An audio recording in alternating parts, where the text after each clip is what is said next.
तो कहानी की शुरुआत पे हमें दिखाया जाता है कि निंगत्यांग इमॉर्टल एम्परल पे ब्रेक थ्रू करने के लिए वो बहुत ही हाई अमाउंट के स्पिरिचुअल एनर्जी एब्जॉर्ब कर रहा होता है। वो इतना स्पिरिचुअल एनर्जी एब्जॉर्ब कर रहा होता है कि उसके आसपास स्पिरिचुअल एनर्जी का टॉर्नेडो बन गया होता है। और वही सामने की ये नजारा को देखने के बाद हमें कई मीटर दूर मिस्ट इमॉर्टल सेट की सिक मास्टर नी को दिखा आती है। वो निंगत्यांग की ये एक्शन को देखने के बाद शॉक हो जाती है। वो शॉक होते हुए मन में कह रही होती है, पेट्रियाच अब फिर से क्या करने जा रहे हैं। और वही दूसरी तरफ हेवेलिस कैट पुल के अंदर रहे निंगत्यांग मन में कह रहा होता है, इमॉर्टल एम्परल पे ब्रेक थ्रू करने के लिए ये स्पिरिचुअल एनर्जी काफी नहीं है। सिस्टम 100 फुल ऑब्जर्वेशन कार्ड को एक्टिवेट करो। तभी निंगत्यांग की ये कमांड रिसीव होती है। निंगत्यांग के सिस्टम पे डिंग करते हुए नोटिफिकेशन आता है, congratulation host, 100 full observation card activate हो चुका है।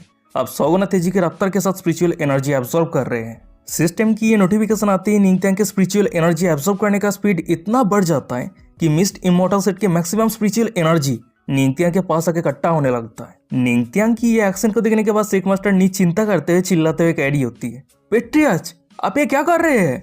वहीं पे एक एल्डर कह रही होती है, सिक मास्टर ये सॉकॉल्ड पेट्रियाच हमारी मिस्ट इमॉर्टल सेट की मैक्सिमम स्पिरिचुअल एनर्जी को एब्जॉर्ब कर लिया है। हाँ ये सच है कि वो मिस्ट इमॉर्टल सेट के सभी डिसाइपल को मिस्ट दाव समझने के लिए मदद किया है, पर इसका मतलब ये नहीं है कि वो जैसे चाहे वैसे लापरवाही के साथ एक्ट कर सकता है। उस एल्डर की ये बातें को सुनने के बाद सिक मास्टर नी कह रही होती है, अच्छा ठीक है हम इंतजार करते हैं और देखते हैं। मैं विश्वास करती हूँ कि पेट्रियाच ऐसा पर्सन नहीं है जो हमारी सेट की कोई लॉस होता है तो वो नजरअंदाज कर देगा। वो ये सब कुछ कह रही होती है, पर तभी अचानक से हमें दिखाते कि निंगत्यांग के माथे के ऊपर स्पिरिचुअल एनर्जी के टॉर्नेडो के साथ ही साथ बहुत ही पावरफुल बिजली कड़क रहा होता है। वही सामने की ये नजारा को देखने के बाद सिक मास्टर नी और वो एल्डर दोनों ही शॉक हो जाती है। वो दोनों ही शॉक होते हुए कह रही होती है, क्या लाइटनिंग ट्रिबुलेशन, वो कौन सी कल्टीवेशन रिलम पे ब्रेक थ्रू करने जा रहा है जो इतना ह्यूज लाइटनिंग ट्रिबुलेशन अपेयर हुआ है। वही पे सीन शिफ्ट होता है, हेवेलिस कैट पुल के अंदर रहे निंगत्यांग को दिखा आता है। वो यहाँ पे आने से पहले वॉइड पे जो वॉइड गॉड थंडर को एब्जॉर्ब किया था उसको समन कर लिया होता है। और वही वॉइड गॉड थंडर ड्रैगन का फॉर्म लेके आसमान को चीरते हुए वो थंडर ट्रिबुलेशन को डिवोर करने लगता है। और वही सामने की ये नजारा को देखने के बाद हमें कई मीटर दूर यूगी उनको दिखा आती है। वो शौक होते हुए कह रही होती है, हे भगवान ये लाइटनिंग ट्रिबुलेशन है, पर पेट्रियाच असल में हेवन और अर्थ के ट्रिबुलेशन को एब्जॉर्ब कर रहा है।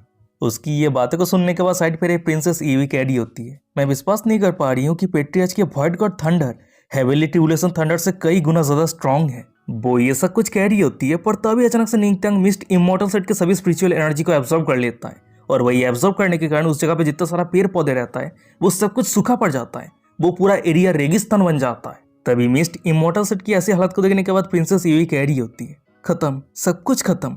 पास्ट पे हमारी मिस्ट इमॉर्टल सेट बहुत सारे बैटल फेस किया था, पर हमारी मिस्ट इमॉर्टल सेट की हालत ऐसी कभी नहीं हुई थी। प्रिंसेस ईवी की ये बातें को सुनने के बाद उसकी मास्टर कह रही होती है, और अब पेट्रियाच के कल्टीवेशन के ब्रेक थ्रू के कारण ये स्क्यार्ड माउंटेन अब रेगिस्तान बन चुका है। निंगत्यांग को लेके वो सभी ये सब कुछ बातें कर रही होती है, पर तभी अचानक से हम निंगत्यांग को देखते हैं। वो लेवल 1 इमॉर्टल एम्परल पे सक्सेसफुली ब्रेक थ्रू कर लेता है। वहीं पे निंगत्यांग की ये अपीयरेंस को देखने के बाद प्रिंसेस ईवी कह रही होती है, क्या ये मेरी इमेजिनेशन है, पेट्रियाच को इतना अलग क्यों लग रहा है। उसकी ये बातें को सुनने के बाद साइड पर उसकी जूनियर सिस्टर यूकिन कह रही होती है, नहीं आप सही है, वो और भी ज्यादा हैंडसम हो चुका है। पर तभी अचानक से हम निंगत्यांग को देखते हैं। वो सक्सेसफुली अपने कल्टीवेशन पे ब्रेक थ्रू करने के बाद नीचे आते हुए कह रहा होता है, सिक मास्टर नी आपकी बहुत बहुत शुक्रिया। आपकी हेवनली कैट पुल और मिस्ट इमॉर्टल सेट की स्पिरिचुअल एनर्जी के कारण मैंने सक्सेसफुली लेवल 1 इमॉर्टल एम्परल पे ब्रेक थ्रू कर लिया है। उसके साथ ही साथ मेरे एब्डोमेन पे जो गॉड और डिमन का टैटू था वो भी डिसअपेयर हो चुका है। निंगत्यांग की ये बातें को सुनने के बाद प्रिंसेस ईवी की मास्टर चिल्लाते हुए कह रही होती है, ये तो आपके लिए अच्छी बात है, पर हमारा क्या, हमारी मिस्ट इमॉर्टल सेट की स्पिरिचुअल एनर्जी पूरी तरीके से गायब हो चुका है। उसकी ये बातें को सुनने के बाद निंगत्यांग सिक मास्टर नी को कह रहा होता है, सिक मास्टर नी मैंने आपके सेट की स्पिरिचुअल एनर्जी को बोरो किया था, मैं आपको रिटर्न भी कर दूंगा। और हाँ, मैं आपको जो स्पिरिचुअल एनर्जी रिटर्न करने वाला हूँ इससे स्पेशल कुछ होने वाला है। फिर उसके बाद ही वो साइड पे प्रिंसेस ईवी की मास्टर को मोक करते हुए कह रहा होता है, क्या किसी ने कहा कि यहाँ पे मेरा कोई वेलकम नहीं है। निंगत्यांग की ये बातें को सुनने के बाद प्रिंसेस ईवी की मास्टर पैनिक होते हुए कह रही होती है, पेट्रियाच आप क्या कह रहे हैं, मैं तो सिर्फ मजाक कर रही थी। और वही साइड पे सिक मास्टर नी कह रही होती है, पेट्रियाच आपका बहुत बहुत शुक्रिया। फिर उसके बाद ही निंगत्यांग अपने हाथ को ऊपर करती ही वो पूरी जगह स्पिरिचुअल एनर्जी से भर जाता है। वो पूरी जगह रेगिस्तान से फिर से हरा भरा हो जाता है। वहीं पे निंगत्यांग की ये एक्शन को देखने के बाद हमें साइड पे प्रिंसेस ईवी, उसकी जूनियर सिस्टर यूक्यून और सीनियर सिस्टर त्यांजिन को दिखा आती है। वो तीनों ही शॉक हो जाती है। शॉक होते हुए कह रही होती है, हे भगवान कितना प्योर और हाई अमाउंट की स्पिरिचुअल एनर्जी है। और जब मिस्ट इमॉर्टल से रेगिस्तान से फिर से हरा भरा हो जाता है, वो सभी खुश होते हुए कह रही होती है, अरे वापस आ चुकी है, मिस्ट इमॉर्टल सेट फिर से रिकवर हो चुकी है। और वही सामने हमें निंगथियांग को दिखा आता है। वो अपने पास से हेवेलिस कैटपुल के एक प्योर एसेंस बाहर निकल लिया होता है और सिक मास्टर नी को देते हुए कह रहा होता है ये ड्रॉप हेवेलिस कैटपुल की प्योर एसेंस है। अगर ये ड्रॉप को कोई ऑर्डिनरी वाटर पूल पे फेंक देते हैं तो वो ऑर्डिनरी वाटर पूल 100 साल के लिए हेवेलिस कैटपुल की तरह बन जाएगा। वहीं पे निंगथियांग की ये बातें को सुनने के बाद सिक मास्टर नी खुश होते हुए कह रही होती है पेट्रियच, क्या आप इतना प्रीसियस आइटम हमें देना चाहते हैं? सिक मास्टर नी की ये बातें को सुनने के बाद निंगथियांग मन ही मन में कह रहा होता है अरे मैं तो मजाक कर रहा हूँ, मेरे पास तो पूरा बोतल भरा हुआ है। फिर उसके बाद ही वो ये सब कुछ सोचते हुए सिक मास्टर नी को कह रहा होता है वैसे सिक मास्टर नी, ये सन ऑफ गॉड कौन है जो हेवेलिस कैटपुल की प्योर एनर्जी को पूरी तरीके से एब्जॉर्ब कर लिया है? वो कौन सा सेट से बिलोंग करता है? निंगथियांग की ये बातें को सुनने के बाद सिक मास्टर नी कह रही होती है मायराज स्वॉर्ड इमॉर्टल सेट। वैसे पेट्रियच, आप ये तो नहीं सोच रहे कि आप हेवेलिस कैटपुल की प्योर एसेंस को उस पर्सन के पास से छीनना चाहते हैं? मायराज स्वॉर्ड इमॉर्टल सेट बहुत ही ज़्यादा पावरफुल है। अगर आप 9th लेवल इमॉर्टल एम्परर के कल्टीवेटर भी है तब फिर भी वो सभी के खिलाफ जीतना पूरी तरीके से इम्पॉसिबल है। सिक मास्टर नी की ये बातें को सुनने के बाद निंगथियांग कह रहा होता है अरे चिंता मत कीजिए, मैं हेवेली डेमन सेट के पेट्रियच बहुत ही ज्यादा काइंड हूँ। निंगथियांग की मुंह से ये बातें को सुनने के बाद सिक मास्टर नी की साइड पर प्रिंसेस ईवी कह रही होती है जब पेट्रियच किसी चीज को पाने का ख्वाहिश रखता है तो चाहे कुछ भी हो जाए वो उस चीज को हासिल करके रहता है। और वही सामने निंगथियांग मन ही मन में कह रहा होता है अगर मैं मेरे गॉडली फिजिक्स को पूरी तरीके से इवॉल्व करना चाहता हूँ, ब्रेक थ्रू करना चाहता हूँ, तो मुझे हेवेलिस कैटपुल के सभी प्योर एसेंस चाहिए। तो इसलिए चाहे कुछ भी हो जाए मुझे वो so called son of God के पास से हेवेलिस कैटपुल के सभी प्योर एसेंस को हासिल करना ही होगा। फिर उसके बाद ही वो ये सब कुछ सोचते हुए सिक मास्टर नी को कह रहा होता है वैसे ये Myra the immortal sword set कहाँ पे है? निंगथियांग की ये बातें को सुनने के बाद सिक मास्टर नी कह रही होती है ये सेट बहुत ज्यादा सीक्रेटिव है तो इसलिए किसी को नहीं पता है कि ये सेट का असली लोकेशन कहाँ पे है। पर तभी साइड पे रहे प्रिंसेस ईवी की सीनियर सिस्टर तियानजिन कह रही होती है chaos imperial domain grand gathering बहुत जल्द शुरू होने वाला है तो उस जगह पे बहुत सारे सेट इकट्ठा होने वाला है और मायराज स्वॉर्ड इमॉर्टल सेट के सन ऑफ गॉड के कैरेक्टर के हिसाब से वो स्वैप करने के लिए उस जगह पे जरूर आएगा। उसकी ये बातों को सुनने के बाद निंगथियांग कह रहा होता है chaos imperial domain grand gathering ये क्या है? तभी सिक मास्टर नी कह रही होती है पेट्रियच, आप उस जगह पे जाने के लिए हमारे साथ ज्वाइन क्यों नहीं करते? उसके बाद आपको खुद ही पता चल जाएगा। सिक मास्टर नी की ये बातें को सुनने के बाद निंगथियांग कह रहा होता है बहुत ही बढ़िया, ये बहुत ज्यादा इंटरेस्टिंग है। फिर उसके बाद ही वो chaos imperial domain grand gathering पे जाने के लिए अपने वॉयड शिप को समन कर लिया होता है। वहीं पे निंगथियांग के वॉयड शिप को देखने के बाद सिक मास्टर नी शॉक होते हुए कह रही होती है अरे ये क्या है? तभी साइड पे प्रिंसेस ईवी कह रही होती है ये पेट्रियच का स्पेशल आर्टिफैक्ट है वॉयड शिप, ये बहुत ही ज्यादा फास्ट है, यहाँ तक कि ये वॉयड शिप के अंदर स्पिरिचुअल हॉट स्प्रिंग भी है। अगर कोई वो स्पिरिचुअल हॉट स्प्रिंग पे नहाता है तो उसका कल्टीवेशन इनहेंस होने के साथ ही साथ ब्यूटी भी बहुत ज्यादा इंप्रूव हो जाएगी। प्रिंसेस ईवी की ये बातें को सुनने के बाद उसकी जूनियर सिस्टर और सीनियर सिस्टर के साथ ही साथ सिक मास्टर नी भी एक्साइटेड हो जाती है। वो सभी एक्साइटेड होते हुए कह रही होती है वाह, ये तो बहुत ज्यादा अमेजिंग है, मैं भी ये एक्सपीरियंस करना चाहती हूँ। पर तभी अचानक से हमें दिखा आता है कि निंगथियांग के सिस्टम पे टिंग करते हुए नोटिफिकेशन आता है कंग्रेचुलेसन होस्ट, अपने सिक मास्टर नी और बाकी सभी को शॉक किया है, जिसके कारण आपको रिवार्ड के तौर पे ट्रेजर बेसिन एक्सपीरियंस कार्ड मिलता है। ये कार्ड एक्टिवेट होने के बाद आप ट्रेजर मैग्नेट की तरह बन जाएंगे और हर एक चीज आपके तरफ अट्रैक्ट होने लगेगा। वहीं पे सिस्टम की ये रिवार्ड को देखने के बाद निंगथियांग मन ही मन में कह रहा होता है अरे ये किस तरह का रिवार्ड है? सिस्टम का रिवार्ड हर दिन बहुत ज्यादा अजीब होते जा रहा है। वो ये सब कुछ सोच रहा होता है पर तभी अचानक से हम साइड पे सिक मास्टर नी और वो तीनों लड़कियों को देखते हैं। वो चारों एक साथ मिलकर निंगथियांग को घेर लिया होता है और ब्लशिंग करते हुए कह रही होती है पेट्रियच, क्या आप हमारे साथ स्पिरिचुअल हॉट स्प्रिंग पे नहाना चाहते हैं? वो सभी लड़कियों की ये सब कुछ बातों को सुनने के बाद निंगथियांग शॉक हो जाता है, एम्बेरस हो जाता है। वो चिल्लाते हुए कह रहा होता है अरे तुम सब क्या कह रही हो? क्या तुम सब पागल हो चुकी हो? निंगथियांग को इतना सीरियस देखने के बाद यूक्यून हंसते हुए कह रही होती है कम ऑन पेट्रियच, हम मजाक कर रहे थे। यूक्यून की ये बातें को सुनने के बाद निंगथियांग चैन का सांस लेते हुए कह रहा होता है डैम इट, मैं तो डर गया था, मैं तो सोच रहा था कि मैं मेरे वाइफ को कैसे एक्सप्लेन करूं। उसकी ये बातें को सुनने के बाद प्रिंसेस ईवी अपनी जूनियर सिस्टर यूक्यून को कह रही होती है तुम लिटिल डेविल, नेक्स्ट टाइम ऐसा बिल्कुल भी मत करना, अगर पेट्रियच गुस्सा हो जाता है तो हम तुम्हें बचा नहीं पाएंगे। ये बातों को सुनने के बाद यूक्यून कह रही होती है कम ऑन, पेट्रियच बहुत ज्यादा काइंड है, तो ये सब कुछ छोटा मोटा चीजों को लेकर हमें कुछ नहीं करेगा। वो सभी ये सब कुछ को लेकर बात कर रहा होता है पर अचानक से हम निंगथियांग को देखते हैं। वो अपने वर्ड शिप पे चढ़ते हुए कह रहा होता है चलो चलते हैं। फिर उसके बाद ही वो मनी मन में कह रहा होता है मुझे जल्दी से केओस इंपीरियल डोमेन के ग्रैंड गैदरिंग पे जाके वो सन ऑफ गॉड को ढूंढना होगा, क्योंकि वो हेवेलिस कैटपुल के प्योर एसेंस को रिफाइन करने से पहले मुझे उसके पास से वो प्योर एसेंस छीनना होगा। तभी से शिफ्ट हमें सेम टाइम पे हेवेली डेमन सेट को दिखा आता है। वहीं पर हम एम्प्रेस लो को देखते हैं, वो अपनी काम कर रही होती है और उसी के सामने वेस्ट की क्वीन मदर बैठी हुई रहती है। वो एम्प्रेस लो को कह रही होती है हस्बैंड यहाँ पे नहीं है, ये बहुत ज्यादा बोरिंग महसूस हो रही है। वेस्ट की क्वीन मदर की ये बातें को सुनने के बाद एम्प्रेस लो चुप रहती है, वो कुछ नहीं कहती है, वो अपनी काम कंटिन्यू रखती है। ये देखने के बाद वेस्ट की क्वीन मदर कह रही होती है, सिस्टर सच बताना, क्या तुम सच में हस्बैंड को मिस नहीं कर रही हो? एम्प्रेस लो अपनी काम कंटिन्यू करते हुए कह रही होती है, वेल मैं सही हूँ। एम्प्रेस लो को इतनी सीरियस देखने के बाद वेस्ट की क्वीन मदर स्माइल करते हुए कह रही होती है, क्या तुम श्योर हो कि तुम हस्बैंड को मिस नहीं कर रहे हो? जैसे कि थोड़ी हग करना चाहते हो, किस करना चाहते हो? वेस्ट की क्वीन मदर की ये बातें को सुनने के बाद एम्प्रेस लो एम्बेरस हो जाती है। वो ब्लशिंग करते हुए कह रही होती है, तो तुम परवट कह के तुम हमेशा ऐसी ही बातें सोचती रहती हो। ये बातें को सुनने के बाद वेस्ट की क्वीन मदर कह रही होती है, क्या सच में? पर अगर मैं सही से याद करूँ तो उस रात हमारी एम्प्रेस ने कहा था, पर वो अपनी बातें को खत्म कर पाती है उससे पहले एम्प्रेस लो वेस्ट की क्वीन मदर को कस के पकड़ के वेस्ट की क्वीन मदर को वहीं पे चुप करवाते हुए कह रही होती है, तुम यहीं पे चुप हो जाओ। एम्प्रेस लो की ये बातों को सुनने के बाद वेस्ट की क्वीन मदर कह रही होती है, अच्छा ठीक है मैं कुछ नहीं कहूँगी। वैसे सिस्टर क्या तुम हस्बैंड को विजिट करने के लिए मेरे साथ आओगी? एम्प्रेस लो कह रही होती है, हस्बैंड को विजिट करना? मुझे माफ़ करना, मैं नहीं जा पाऊंगी क्योंकि यहाँ पे बहुत सारे काम बचा हुआ है जो मुझे अभी हैंडल करने की ज़रूरत है। ये बातों को सुनने के बाद वेस्ट की क्वीन मदर कह रही होती है, अच्छा अगर ऐसी बात है तो अगर मैं हस्बैंड के साथ अकेली खेलती हूँ तो तुम मुझे बाद में दोस्त मत देना। वेस्ट की क्वीन मदर की ये बातों को सुनने के बाद एम्प्रेस लो खिड़की के बाहर देखते हुए मन में कह रही होती है, सिर्फ कुछ ही दिन हुआ है कि तुम बाहर गए हो, पर मुझे फील हो रही है कि मैं तुमसे कई साल नहीं मिली हूँ। मैं जानती हूँ कि तुम एक दिन इस दुनिया के टॉप पे अपना जगह हासिल करने वाले हो, तो इसलिए तुम्हारे साइड पे खड़े होकर तुम्हारे साथ फाइट करने के लिए मुझे हेवेली डेमोसेट को और भी ज़्यादा स्टेबलाइज करने की ज़रूरत है। वही पे सीन शिफ्ट होता है, मैं दिखा था कि निंगत्यांग के वॉइड शिप एक बहुत ही बड़े सिटी के सामने आ गया होता है। ये देखने के बाद निंगत्यांग कह रहा होता है, ये कौन सा सिटी है? उसकी ये बातें को सुनने के बाद साइड पर प्रिंसेस ईवी कह रही होती है, पेट्रियाच ये केओस इंपीरियल डोमेन के लार्जेस्ट सिटी है, केओस इंपीरियल सिटी। ये बातों को सुनने के बाद निंगत्यांग कह रहा होता है, मैं विश्वास नहीं कर पा रहा हूँ कि यहाँ पे सिर्फ एक सिटी हमारे हेवेली स्पिरिचुअल डोमेन से कई गुना ज्यादा बड़ा है।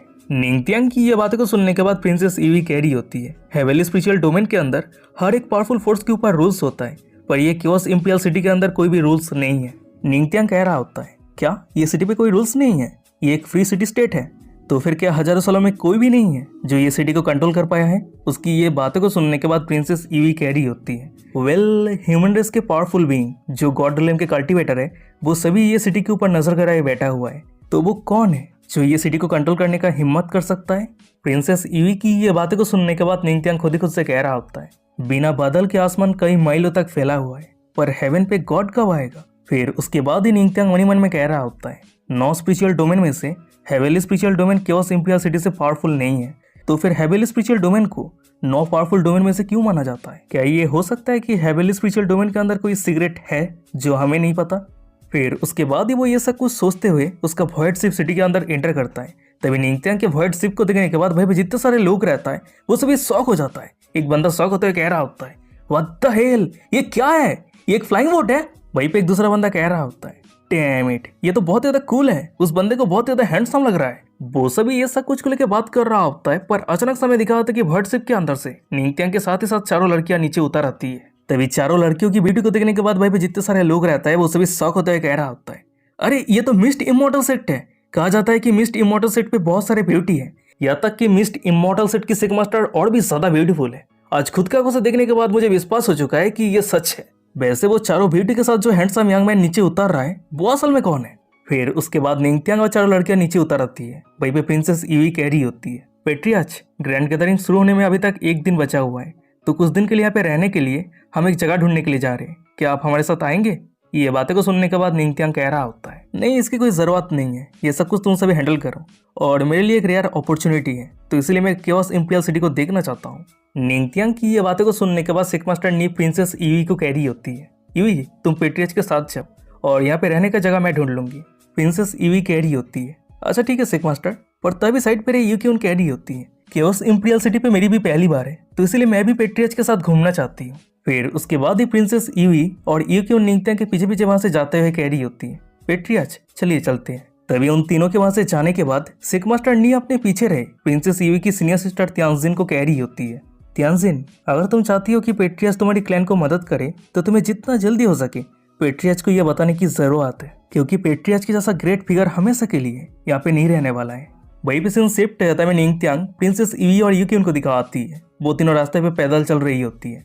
आसपास के नज़ारे को देखते हुए यूक्यून कह रही होती है, वाह, क्योस इंपीरियल सिटी कितना बड़ा है, खरीदने के लिए बहुत सारी चीजें हैं। वो तीनों रास्ते पे पैदल चल रहा होता है, पर अचानक से साइड पे कोई जोर से अनाउंस करते हुए कह रहा होता है, अरे कोई मिस मत करना, मिस मत करना, 1000 सालों के व्हाइट जेड फ्लावर मैं फ्री में दे रहा हूँ। ये बातें को सुनने के बाद यूकी निंगत्यांग के हाथ को पकड़ते हुए कह रही होती है, पेट्रियाच मैं वो खरीदना चाहती हूँ। निंगत्यांग कह रहा होता है, अच्छा ठीक है जाओ चेक करके आओ। यूकी खुश होते हुए कह रही होती है, वाह पेट्रियाच आप एकदम बेस्ट है। पर तभी अचानक से उन तीनों के सामने से एक बुड्ढा गुस्सा करते हुए गुजरते हुए कह रहा होता है, डैम इट, मैं विश्वास नहीं कर पा रहा हूँ कि मैं व्हाइट जेड फ्लावर हासिल करने के बजाय मैं मेरे इटर्नल ब्लेजिंग फ्रूट खो चुका हूँ। उस बुड्ढे की ये बातें को सुनने के बाद जो व्हाइट जेड फ्लावर बेच रहा होता है वो सभी के सामने अनाउंस करते हुए कह रहा होता है, पैसा या फिर कोई भी चीज देने की जरूरत नहीं है, तुम सभी को सिर्फ माउंटेन सेट के हम पांचों को हराना होगा। अगर कोई भी हमें हरा देता है तो रिस्पेक्ट के तौर पे मैं उसे फ्री में ancient white Z flower they दूंगा। उस दुकानदार की ये बातें को सुनने के बाद प्रिंसेस ईवी शॉक होते हुए कह रही होती है, क्योस इंपीरियल सिटी से जैसा उम्मीद था हर एक पावरफुल लोग यहाँ पे देखने को मिल जाएगा, यहाँ तक कि नॉर्मल दुकानदार भी पावरफुल सेट से बिलोंग करता है। प्रिंसेस ईवी की ये बातें को सुनने के बाद साइड पर निंगत्यांग कह रहा होता है, क्या ये माउंटेन सेट के पांचों लोग बहुत ज्यादा पावरफुल है। ईवी कह रही होती है, 5 माउंटेन सेट की ये पांचों सिक मास्टर ही 8 लेवल इमॉर्टल इंपीरियल के कल्टिवेटर है, और ये पांचों सिक मास्टर के पास ही यूनिक डस्ट स्किल है जिसके कारण ये पांचों बहुत ही ज्यादा पावरफुल है। वो सभी ये सब कुछ को लेकर बात कर रहा होता है, पर अचानक से 5 माउंटेन सेट के एक सिक मास्टर सभी को मॉक करते हुए कह रहा होता है, क्या यहाँ पे कोई हीरो नहीं है जो आगे आके ट्राई करने का हिम्मत कर सके। उसकी ये बातें को सुनने के बाद निंगत्यांग आगे आते हुए कह रहा होता है, इंटरेस्टिंग, मैं ये मजेदार गेम पे पार्टिसिपेट करना चाहता हूँ। निंगत्यांग की ये बातें को सुनने के बाद साइड पे जितने सारे लोग रहता है वो सभी अपना अपना बातें कर रहा होता है। वहीं पे एक बंदा कह रहा होता है, ये 5 माउंटेन सेट के पांचों सिक मास्टर सभी को बुली कर रहा है, पर क्या अभी भी कोई है जो ये सभी के साथ फाइट करना चाहता है। वहीं पे एक लड़की कह रही होती है, ये बंदा हैंडसम है पर अनफॉर्चुनेटली ये बंदा एक इडियट है। और वही सामने 5 माउंटेन सेट के एक सिक मास्टर निंगत्यांग को कह रहा होता है, यंग फिलोदाओस्ट क्या तुम ट्राई करना चाहते हो, क्या बीट लगाने के लिए तुम्हारे पास कोई अच्छा आइटम है। उसकी ये बातें को सुनने के बाद निंगत्यांग कह रहा होता है, जरूर, अगर तुम मुझे हरा देते हो तो तुम्हें पता चल जाएगा कि मैंने क्या बीट लगाया है। निंगत्यांग की ये बातें को सुनने के बाद 5 माउंटेन सेट के एक दूसरा सिक मास्टर कह रहा होता है, अगर हम नहीं देखते कि तुम क्या बीट लगा रहे हो तो ये तो रूल्स के खिलाफ हो जाएगा। निंगत्यांग कह रहा होता है, क्या 5 माउंटेन सेट को डर है कि अगर मैं हार जाता हूँ तो बीट ना देने के चक्कर में मैं यहाँ से भाग जाऊंगा। निंगत्यांग की ये बातें को सुनने के बाद 5 माउंटेन सेट के पहला सिक मास्टर कह रहा होता है, अरे नहीं नहीं नहीं नहीं, ऐसी कोई बात नहीं है, फिलोदास्ट आइए हम फाइट शुरू करते हैं। फिर उसके बाद ही 5 माउंटेन सेट के पांचों सिक मास्टर और निंगत्यांग फाइट करने के लिए स्टेज के ऊपर आ गया होता है। तभी निंगत्यांग कह रहा होता है, अच्छा ठीक है मैं टाइम वेस्ट नहीं करना चाहता हूँ, तो इसलिए तुम पांचों एक साथ मिलकर मेरे ऊपर अटैक करो। निंगत्यांग की ये बातें को सुनने के बाद 5 माउंटेन सेट के पहले सिक मास्टर कह रहा होता है, यंग फिलोदास्ट मैंने उम्मीद नहीं किया था कि तुम इतना एरोगेंट हो, अच्छा ठीक है अगर ऐसी बात है तो हमें रूड होने के लिए दोष मत देना। फिर उसके बाद ही 5 माउंटेन सेट के पांचों सिक मास्टर एक साथ मिलकर निंगत्यांग के ऊपर अटैक कर दिया होता है, और उन पांचों को एक साथ अटैक करता हुआ देखने के बाद निंगत्यांग छोटा सा स्माइल करता है। फिर उसके बाद ही उस जगह पे बहुत जोर से ब्लास्ट होता है। वही सामने की ये नजारा को देखने के बाद ऑडियंस पे रही प्रिंसेस ईवी कह रही होती है, ओ नो, देख के ऐसा लग रही है कि इस समय 5 माउंटेन सेट बहुत ज्यादा मुसीबत फेस करने वाला है। उसकी ये बातें को सुनने के बाद साइड पर उसकी जूनियर सिस्टर यूकी कह रही होती है, सीनियर सिस्टर आप एकदम सही है, जब पेट्रियाच मूव करता है तब वो हमेशा बहुत बड़ा कुछ करके रहता है। वो दोनों ये सब कुछ कह रही होती है, पर तभी अचानक से हमें दिखा था कि स्टेज के ऊपर जब धूल हटता है तो निंगत्यांग एकदम सही सलामत रहता है। वो स्टेज से नीचे उतरते हुए कह रहा होता है, मैंने उम्मीद नहीं किया था कि ये सभी लोग इतना कमजोर है। और वही पीछे में दिखाया जाता है कि 5 माउंटेन सेट के पांचों सिक मास्टर घायल होके जमीन पे एक के ऊपर एक पड़ा हुआ रहता है। और सामने की ये नजारा को देखने के बाद ऑडियंस पे जितने सारे लोग रहता है वो सभी शॉक होते हुए कह रहा होता है, हे भगवान, मैंने उम्मीद नहीं किया था कि ये बंदा 5 माउंटेन सेट के पांचों सिक मास्टर से कई गुना ज्यादा स्ट्रांग है। वैसे ये बंदा असल में है कौन। पर तभी अचानक से हमें दिखा था कि निंगत्यांग के सिस्टम पे डिंग करते हुए नोटिफिकेशन आता है, कंग्रेचुलेशन होस्ट, यहाँ पे जितने सारे लोग प्रेजेंस है वो सभी को आपने शॉक किया है, जिसके कारण को रिवॉर्ड के तौर पे 11,000 ओडा कल्टीवेशन मिलता है। फिर उसके बाद ही निंगत्यांग प्रिंसेस ईवी और ये उनके सामने आते हुए कह रहा होता है, चलो चलते हैं। वहीं पे सीन शिफ्ट होते में कुछ घंटों के बाद का सीन दिखा आता है, रात हो गया है। हम निंगत्यांग को देखते हैं, वो उसी जगह पे रहता है जिस जगह पे वो कुछ दिन के लिए क्योस इंपीरियल सिटी पे रहने वाला है। और तभी सामने सिक मास्टर नी कह रही होती है, पेट्रियाच कल ग्रैंड गैदरिंग शुरू होने वाला है, तो इसलिए आज रात आप रेस्ट कीजिए और कल सुबह मैं आपको उठाने के लिए आऊंगी। फिर उसके बाद ही वो ये कहने के बाद वहीं से चली जाती है। तभी सिक मास्टर नी के वहां से जाने के बाद निंगत्यांग अपने रूम के दरवाजे को बंद कर दिया होता है और कल्टीवेट करने के लिए अपने बिस्तर पे बैठ गया होता है। वो कुछ घंटा पहले बीट पे जीता हुआ व्हाइट जेड फ्लावर को अपने पास से निकलते हुए मनी मन में कह रहा होता है, मेरे एल्केमी स्किल बहुत ही लंबे समय से परफेक्शन लेवल पे अटका हुआ है। अगर मैं मेरे एल्केमी स्किल को पिनिकल लेवल पे ब्रेक थ्रू करना चाहता हूँ तो मेरी खुद की स्किल को चैलेंज करके हाई लेवल पिल रिफाइन करना होगा। और हाई लेवल पिल रिफाइन करने के लिए ये ancient herb white Z flower एकदम परफेक्ट है। फिर उसके बाद ही वो पिल रिफाइन करने के लिए अपने फर्नेस को समन कर लेता है और व्हाइट जेड फ्लावर को वो फर्नेस के अंदर भेज दिया होता है और अपने स्पिरिचुअल फायर को यूज करते हुए पिल रिफाइन करना शुरू कर देता है। मनी मन में कह रहा होता है, सच में इमॉर्टल लेवल की पिल रिफाइन करने के लिए हर एक छोटा मोटा चीज को बारीकी से ध्यान रखने की जरूरत पड़ता है। वो ये सब कुछ कह रहा होता है, पर तभी अचानक से उसके पिल फाड़ने से बहुत ही हाई अमाउंट के स्पिरिचुअल एनर्जी का फ्लैक्चुएशन होता है। फिर उसके बाद ही उसका पिल फार्नेस ओपन हो जाता है और वही फार्नेस के अंदर से एक चमकता हुआ पिल बाहर आता है। और ये पिल रिफाइन करना कंप्लीट होते ही निंगत्यांग के सिस्टम पे डिंग करता हुआ नोटिफिकेशन आता है, कंग्रेचुलेशन होस्ट, आपके एल्केमी स्किल ऑर्डिनरी से ट्रांसडेंट होकर दाओ ऑफ एल्केमी के एकदम पिनेकल पे पहुंच चुका है। वहीं पे सिस्टम की ये नोटिफिकेशन को देखने के बाद निंगत्यांग वो पिल को अपने हाथ पे लेते हुए कह रहा होता है, तो फाइनली मेरा एल्केमी दाओ ब्रेक थ्रू हो चुका है। वो ये सब कुछ सोच रहा होता है, पर तभी अचानक से उसके रूम के दरवाजे को कोई ठकठकाते हुए कह रहा होता है, पेट्रियाच, मैं तियांजिन हूँ, क्या मैं अंदर आ सकती हूँ? ये बातें को सुनने के बाद रूम के अंदर रहे निंगत्यांग मनी मन में कह रहा होता है, क्या तियांजिन इस गहरी रात पे वो यहाँ पे क्या कर रही है? फिर उसके बाद ही वो ये सब कुछ सोचते हुए अपने रूम के दरवाजे को ओपन करता है और तियांजिन को रूम के अंदर आने के लिए कहता है। निंगत्यांग की ये बातें को सुनने के बाद तियांजिन रूम के अंदर आते ही वो निंगत्यांग को कह रही होती है, पेट्रियाच, मैं आपसे भीख मांगती हूँ, प्लीज आप मेरी क्लैन को मदद कीजिए। निंगत्यांग कह रहा होता है, अच्छा, पर मैं तुम्हें मदद क्यों करूँ? निंगत्यांग की ये बातें को सुनने के बाद तियांजिन थोड़ी शॉक हो जाती है। उसने इमेजिन किया था कि निंगत्यांग बहुत ही आसानी के साथ उसे मदद करेगा, पर सच तो कुछ और ही निकला। तभी निंगत्यांग उसकी डाउट को क्लियर करते हुए कह रहा होता है, ये पेट्रियाच कभी भी लॉस पे बिजनेस नहीं करता है, तो बताओ तुम्हें मदद करने के बदले में मुझे रिटर्न के तौर पे क्या मिलेगा? निंगत्यांग की ये बातें को सुनने के बाद तियांजिन चुप रहती है और तियांजिन को चुप देखने के बाद निंगत्यांग कह रहा होता है, वैसे मैं नहीं जानता कि तुम्हारी कहानी क्या है, पर मुझे माफ करना, तुम्हारी कहानी जानने के लिए मैं इंटरेस्टेड नहीं हूँ, तो इसलिए तुम जा सकती हो। वो ये सब कुछ कह रहा होता है, पर जब उसका नजर सामने जाता है वो बहुत ही ज्यादा शॉक हो जाता है, एम्बेरस हो जाता है। वो ब्लासिंग करते हुए कह रहा होता है, अरे तुम ये क्या कर रही हो?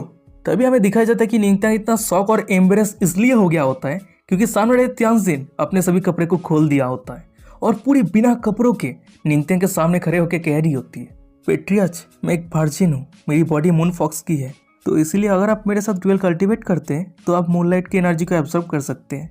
इस तरीके से आपके कल्टीवेशन और भी ज्यादा इंप्रूव हो जाएगा। तियांजिन की ये बातें को सुनने के बाद निंगत्यांग मनी मन में कह रहा होता है, क्या मून फॉक्स? वैसे मैंने इससे पहले मूनलाइट स्पिरिचुअल एनर्जी को एब्जॉर्ब करके कल्टीवेट किया है, पर उसका इफेक्ट पूरी तरीके से अलग था। फिर उसके बाद ही वो ये सब कुछ सोचते हुए अचानक से तियांजिन की बिना कपड़ों के शरीर को कपड़ों से ढक देता है।